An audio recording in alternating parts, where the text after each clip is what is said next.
In the spring of 2005, Altoona High School held its yearly spring talent show. The events that took place that night have no explanation. After hundreds of many hours of forensic investigation, dozens of autopsies, and help from big city police crime scene investigators from Pittsburgh, the police are no closer to an answer as to what happened. Detectives actually have little to work with in regards to evidence. Dead bodies don't have much to say, unfortunately. Witness statements were far and few between. Each witness statement contradicted the last.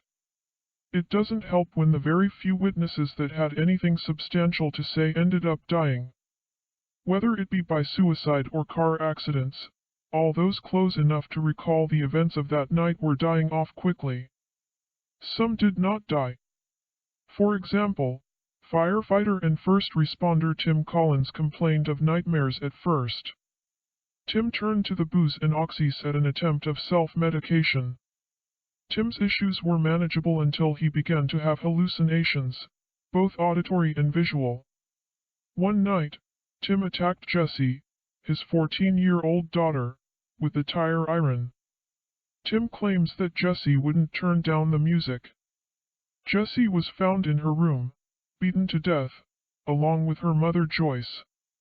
Tim's misfortune is one of many real-life horror stories that began on that April night. But we are not here to tell those stories.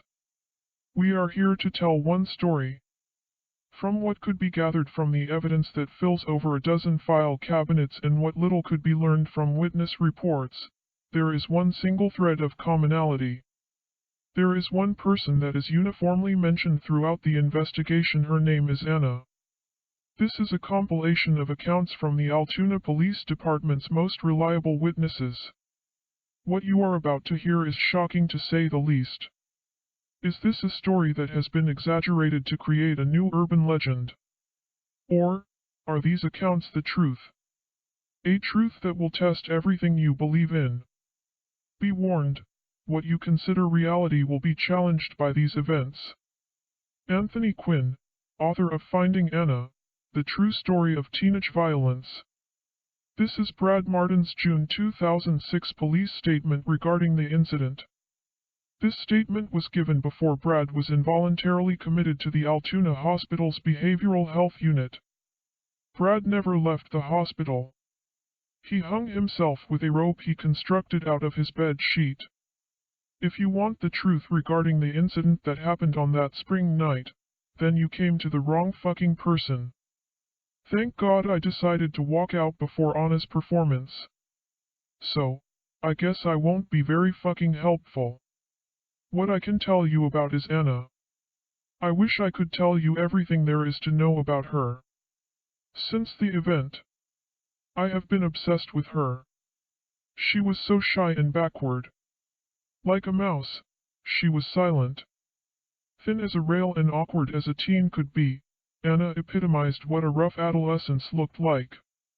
Behind thick-framed glasses and oily skin was an intelligent girl.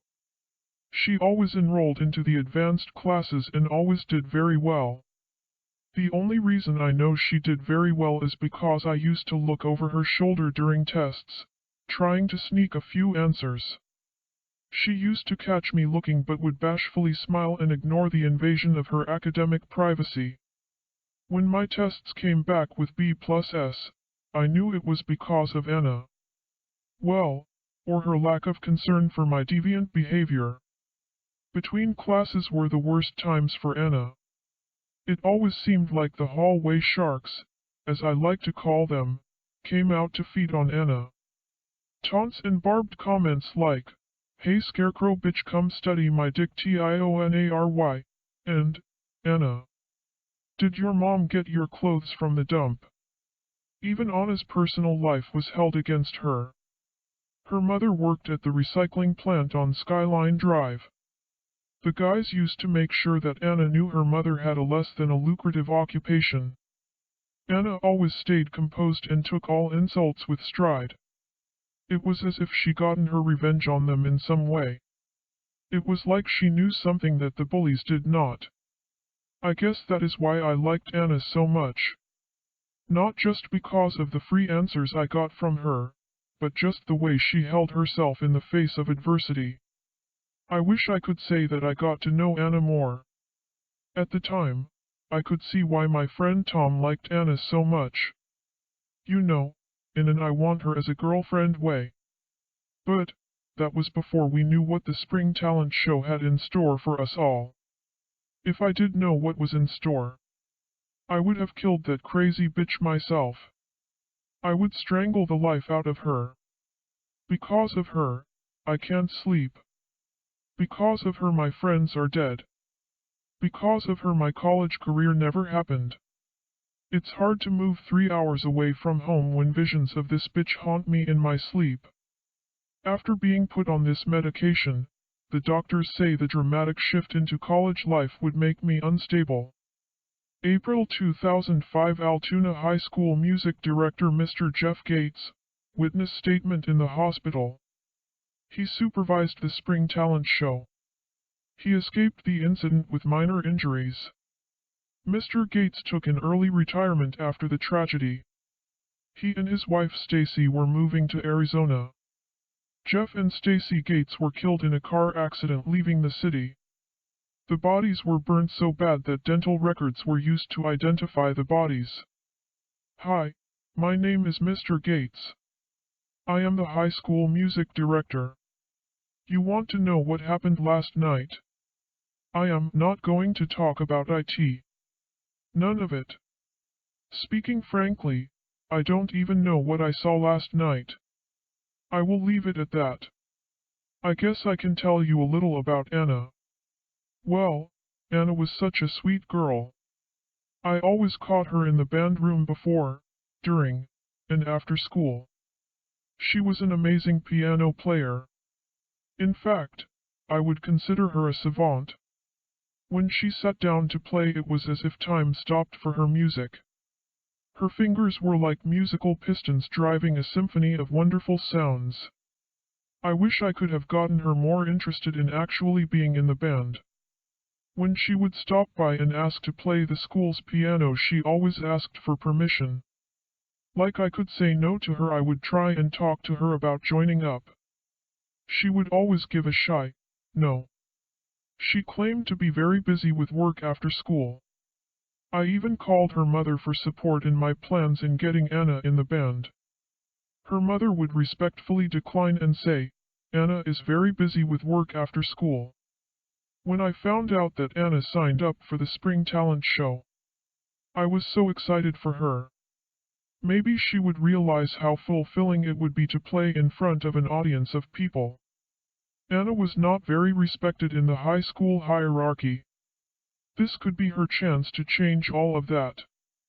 Unfortunately, I was too right. Things did change. After the events of that night, I wish that I never knew Anna. In fact, I wish Anna was aborted from her mother's womb. To think she was capable of such pain is baffling to me. I don't want to talk about this anymore. I am sorry. Assistant Athletic Director Jim Cobretti's police statement taken 2 weeks after the incident. He quit his job as the Assistant Athletic Director. Over the years, he was a regular at the police station's drunken tank.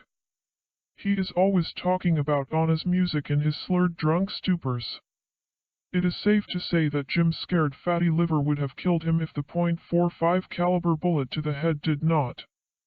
Jim committed suicide in the spring of 2008. I was the assistant athletic director at the time. Somehow, I was asked to be a chaperone the night of the spring talent show, something about staff members being more active in student activities. I was really annoyed because the Pens game was on that night. But hey, what can I do?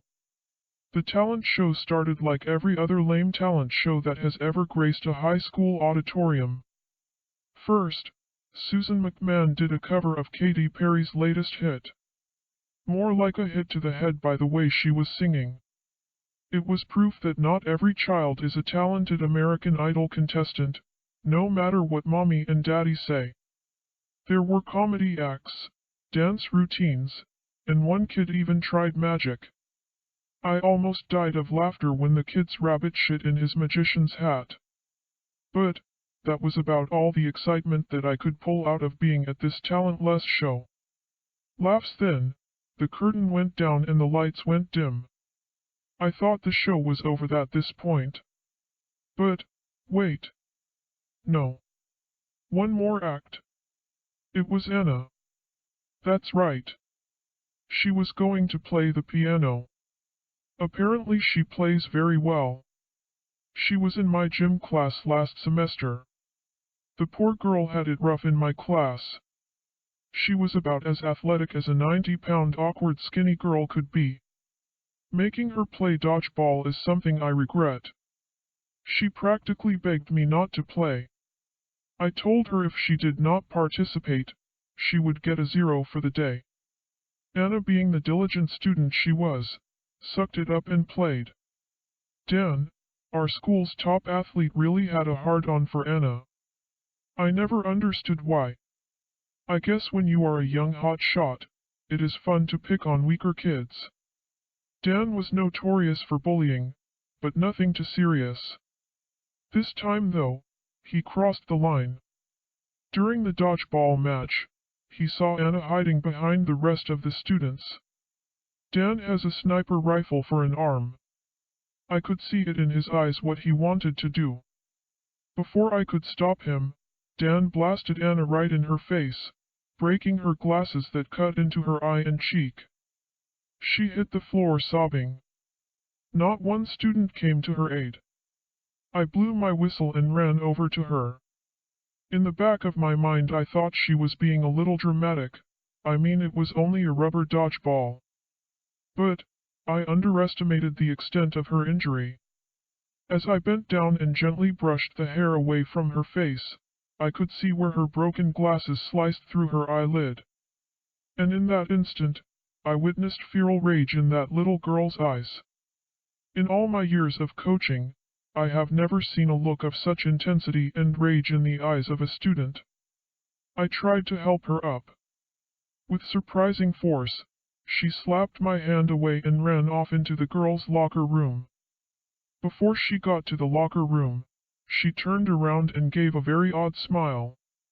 A smile that said, "Not right now, but someday you will pay." Then she was gone. Dan was getting celebratory rounds of high fives from his brothers, and even Susan McMahon said, "Dan, you are so bad," with a smile, a sick smile that turned my stomach. Dan got 3 days in school suspension that got cut down to 1 because of his lawyer father's visit to the principal. Even the head coach backed up Dan's claim of the incident being just an accident. Now, I will never say that what happened that night was right. No, it was not right, let alone even explainable. But, it does make you wonder about karma. You know the old saying, what goes around comes around. Well, it came around all right. That night, I actually didn't see what actually happened. I'm not ashamed to admit that I ran. I ran away when shadows began to form on the walls of the auditorium. I'm not going to talk about this anymore. If you want to get the gory details, go somewhere else. Isn't it time we stopped talking about that night? This is the only audio recording of a police interview from a surviving student. His name is Tom. Tom's testimony is the only direct recreation of the events that night. This version of the story, though greatly debated, is considered what actually happened that night. Tom was blinded during the incident that night. Tom has been to several entomologists. No medical explanation can be given to his blindness. Tom claims his blindness is a direct result from seeing Anna's music. This delusion is probably a direct result from post-traumatic stress disorder. The grisly events are as follows. I decided to get a front row seat for Anna's performance. I was surprised at how excited I was to hear her play. Rumor has it she is amazing. To be honest, I had another agenda that night. After the show, I was going to find Anna and actually ask her out. It was painful to endure the other performers. The whole time they were on stage, I was thinking about asking her out, and what she would say. If I was that nervous just thinking about asking her out, what would happen when I actually did? I wanted a pep talk from my friend Brad. But, since Brad has the attention span of a typical ADHD teenage male that he is, he left, leaving me alone to stew in my own fear of teenage dating rejection. I even bought her a dozen roses. I don't care what anyone says about her, she was beautiful in my eyes. I could tell that her personality had depth and there was a treasure trove of idiosyncrasies that made Anna. The curtain rose and the lights went dim. When Anna walked onto the stage, there were no clapping or shouted words of encouragement. In the back, I could hear Dan's big mouth saying something derogatory. I looked back at him and just shook my head in disgust. I thought to myself, someone should really shut him up someday, and that is when things started to get weird. I heard a faint whisper that said, "Is that what you want?" "Because I can and will make it happen." I turned to my right and said, "What?" to the kid sitting next to me. He said, "I didn't say anything, bro," and as I looked back to Anna, she was staring right at me with that smile. That inside joke smile she gives to people when they make fun of her in the halls. She then looked to the crowd, gave a graceful nod, and sat at the seat of the piano. She then began to play. There are no words to describe the beauty of the music she was making. It set my heart and mind on fire. I am far from a music expert, but what I heard sounded special. I can't put my finger on it, but there is something powerful about Anna's playing. Her music was like the waves of the ocean, violently crashing down then elegantly retracting back to the calm sea. I had a flood of emotions. I felt happiness like a child on Christmas morning, then sadness like the day of my grandmother's funeral. The emotion of the music was thick with substance. Each note was a brush stroke on a masterpiece painting. The music was so dynamic. Anna's music put me in a trance of ecstasy. There were even tears in my eyes. It was an effort to tear my eyes away from watching Anna play.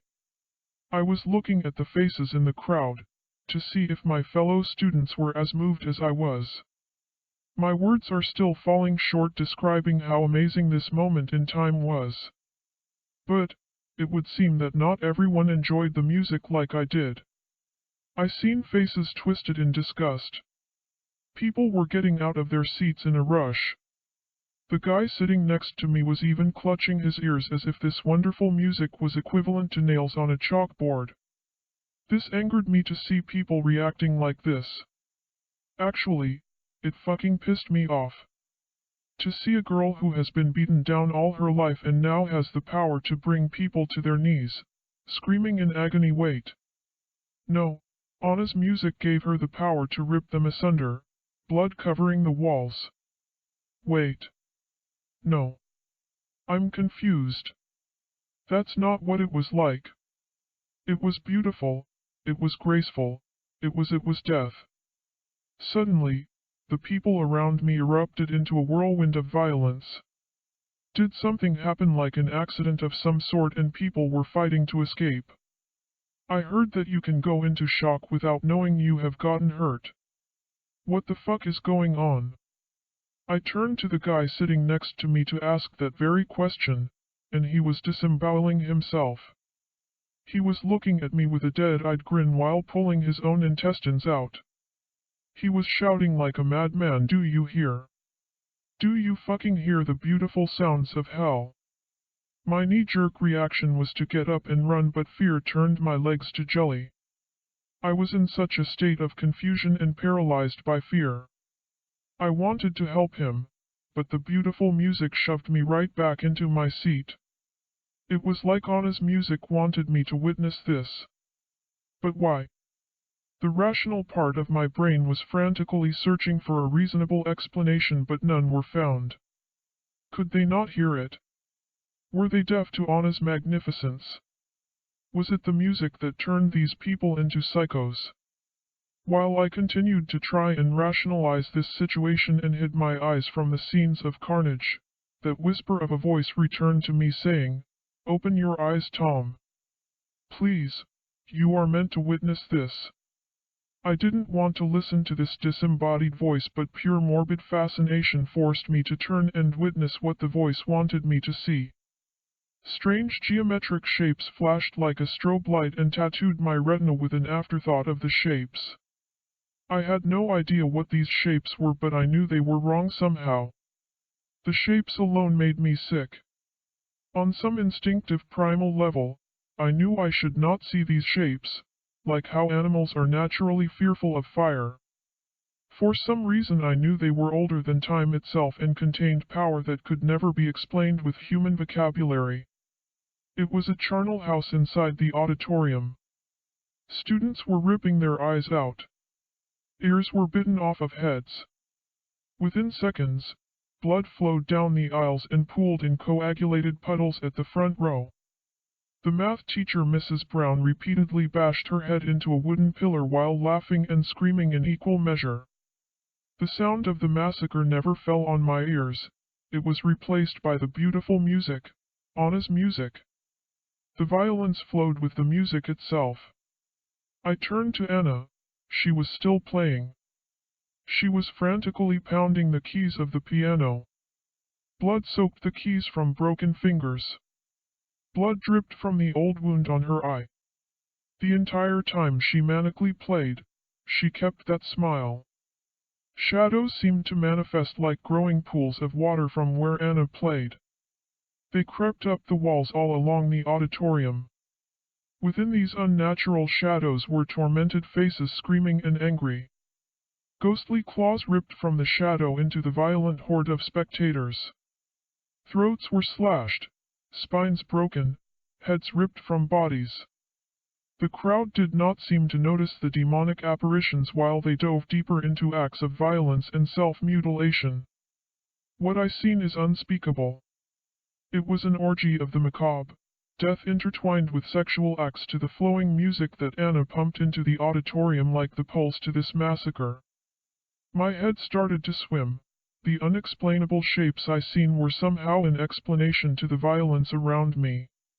It was as if these shapes were the blueprint to the music.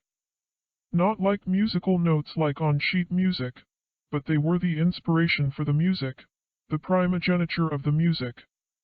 I was feeling faint. It was getting darker. Before I blacked out, I saw Dan on his knees as if he was praying to Anna. She stared into his eyes and continued to play as the shadows came for him. He was screaming about forgiveness and mercy. What he exactly said, I will never know. A ghostly hand came through the ground and ripped his lower jaw off. Before his bleeding, lifeless body hit the floor, Anna's whispering voice said to me, "See, my sweet Tom. I shut him up. Now please go to sleep while I finish my performance." Without argument, I slumped to the floor. The roof caved in moments later.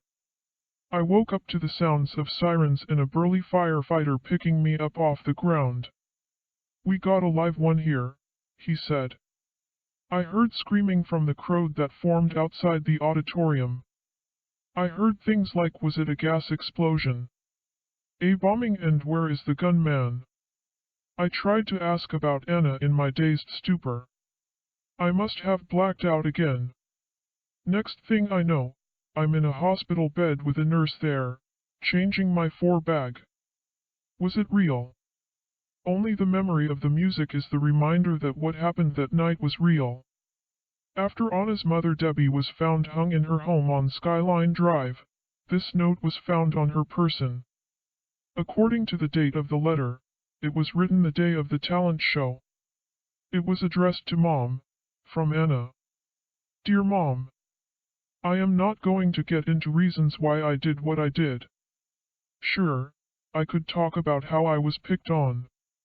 I could cry about how I came from humble beginnings. I am not one of those cliché victims that you see on one of those cheesy daytime talk shows. There is so much that I want to tell you. I just don't have the time. See, what I am about to do tonight is a long time in the making. I may not complain about how shitty my life was, but that does not mean my rage wasn't developing after all I have been through. Oh yes, dear mother. My rage has been honed to a fine point. I have never been more focused in my life. I know you had high hopes for me. Going to college, getting a degree, and we could move away from all this shit. After tonight, that will not be possible. Don't get all self-righteous on me, Mom. Let's be honest, you loved the bottle a little more than me. But that's okay, I'm not mad. I have found others to replace a mother's love. One of the only good things you have done for me was buying me that small electric piano. I would spend hours in my room just playing until my fingers ached and bled. Do you remember? Probably not, you were drunk most of the time. But like I said, that's okay. I hold no ill will towards you. See, like all tragic stories, there is a part of the story where the main character has to make a choice. The character has to decide whether they want to follow their fate and travel the road that has been paved for them. Or, do they walk away from fate and build something that is theirs?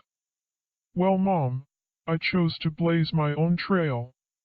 With that decision, I was visited by him. He is. I don't even know what you would call him. Calling him a demon wouldn't be right.